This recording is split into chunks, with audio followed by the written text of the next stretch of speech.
Every professional dispatching relationship starts with one document, the carrier service agreement. This is your contract. It protects you, it protects the carrier, and it makes the relationship clear from day one. A lot of dispatchers skip this step, especially when they're just starting out and they're eager to get a carrier on board. That's a mistake. Without a signed agreement, you have no legal footing if a carrier decides to stop paying your fees. You have no clear terms to point to if a dispute comes up. You're just doing informal favors, and favors don't pay your bills. So let's go through what belongs in a proper dispatcher carrier service agreement, section by section. First, the parties. Your agreement should clearly name you or your dispatch business and the carrier, their legal business name, MC number, and DOT number. This identifies exactly who the contract is between and confirms the carrier has active operating authority. Second, scope of services. What are you actually doing for this carrier? Spell it out. Load sourcing, broker communication, rate negotiation, paperwork coordination, check calls. List your services so there's no confusion about what's included in your fee and what isn't. If you don't do detention negotiations, say so. If you handle invoicing paperwork, say so. Third, the fee structure. This is the heart of the agreement. State your percentage clearly. State what it applies to, typically the gross load rate on the rate confirmation before deductions. Clarify whether your fee applies to detention pay and lumper reimbursements or just the base load rate. Most dispatchers charge on the base rate only. Whatever you decide, write it down. Fourth, payment terms. When do you get paid? Weekly? Bi-weekly? How?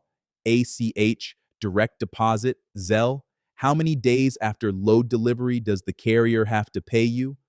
Typical terms are 3 to 5 business days after the carrier receives payment.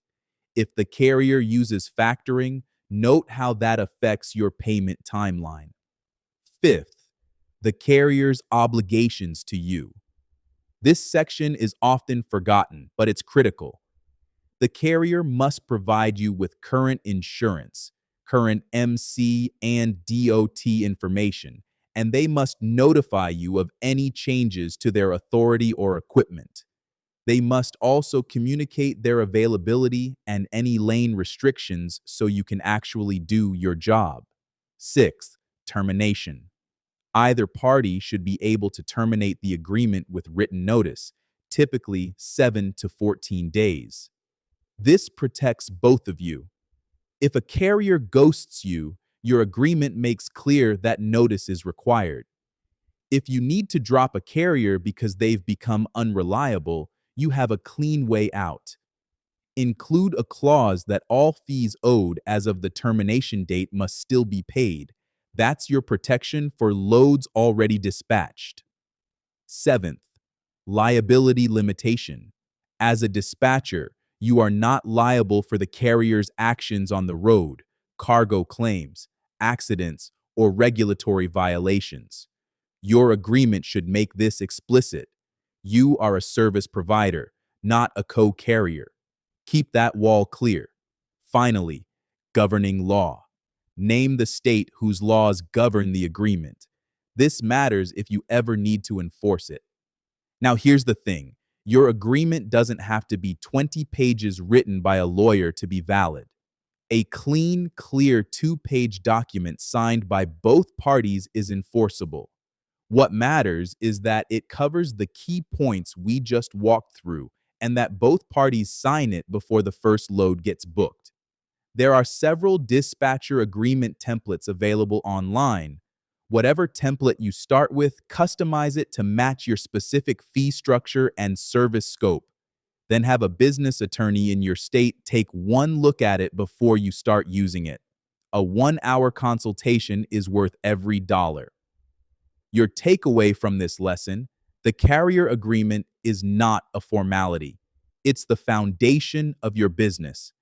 Every carrier you take on, no matter how casual the relationship feels, gets a signed agreement before you touch a load board on their behalf. In Lesson 4, we're going to walk through what a real dispatching day looks like from the moment you open your laptop to the moment you close it. Because knowing the business model is one thing, running it efficiently is another. Let's keep moving.